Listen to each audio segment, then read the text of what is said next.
চট্টগ্রামের ফলমন্ডিতে বিদেশি নানা ফলের সমাহার, তবুও দাম বেশি হওয়ায় ক্রেতারা দেশি ফলের দিকে ঝুঁকছেন।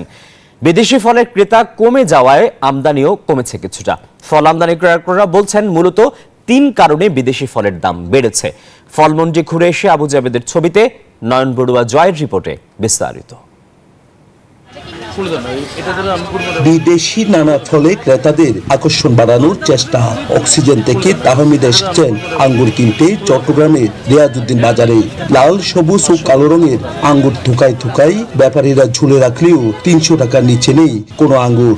দাম বেশি অন্যান্য ফলেরও। এগুলোর তো দাম অতিরিক্ত বেশি বলতেছে। যা আমরা নিছি যেগুলো নিছি তাই তো প্রাইসটা বেশি বলতেছে। তো এইরকম হলে তো আমরা খেতেও পারবো না। ফলের বড় আড়ত চট্টগ্রামের ফলমন্ডিতে নানা ফলের সমাহার। পাইকারিতে ফলের দাম কিছুটা কমলেও খুচরাতে এখনো বেশি। আনার, নাশপাতি, আঙ্গুর, ড্রাগন ফল, আপনার সব ফলে তো আছে এখন, মোটামুটি ফলের সিজন তো। সারা বিশ্ব থেকে আসে, চায়না থেকে আসে, সাউথ আফ্রিকা থেকে আসে, মিশর থেকে আসে, আপনার পোল্যান্ড থেকে আসে। ফল আড়তদাররা বলছেন আমদানি শুল্ক বৃদ্ধি, ডলার সংকট এবং ডলারের মূল্য বৃদ্ধির কারণেই বেড়েছে ফলের দাম। সবকিছু মিলে তো এখন ফলের আমদানিও কম। এখন ব্যাংকে ডলার নাই, যেহেতু এলসিও অ্যাভেলেবেল করতে পারতেছে না। মুষ্টিমেয় যারা করে বেশি দিয়ে করতে হয়। ইন্টারন্যাশনাল বাজারও মালের দাম বাড়তি।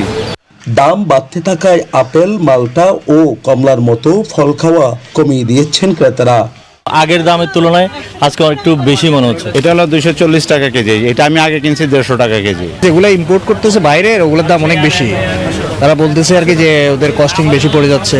তবে দেশীয় ফলের দাম কম হওয়ায় স্বস্তি ফিরাচ্ছে ক্রেতাদের। বাজারে দেখা যাচ্ছে তরমুজ, কাঁঠাল, আম সহ 12 মাসি নানা ফল। নানা জাতের খেজুরে বাজার দখল করলেও হুহু করে বাড়ছে দাম। নয়ন বড়ুয়া জয়, নিউজ 24, চট্টগ্রাম।